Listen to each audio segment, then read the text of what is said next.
Shin Nasukawa has always been an inspiration to me. Really, man. Shin Nasukawa, can't believe he did so well in kickboxing. Then he switched to boxing and he continued winning, which was impressive. Yuki Onaha, Luis Guzman, Luis Fernando Robles, Jonathan Rodriguez. Okay, Gladiator is his real test. Hervin Asila, also popular, known as Gladiator 5'6".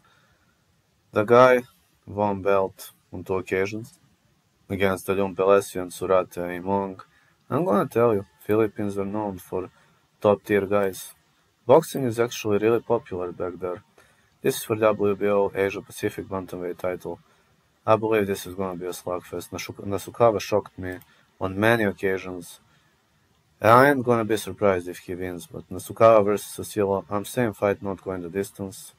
But if I must pick a side, I have to win Nasukawa because the fight takes place in Japan, but I'm giving good chances to Asila too.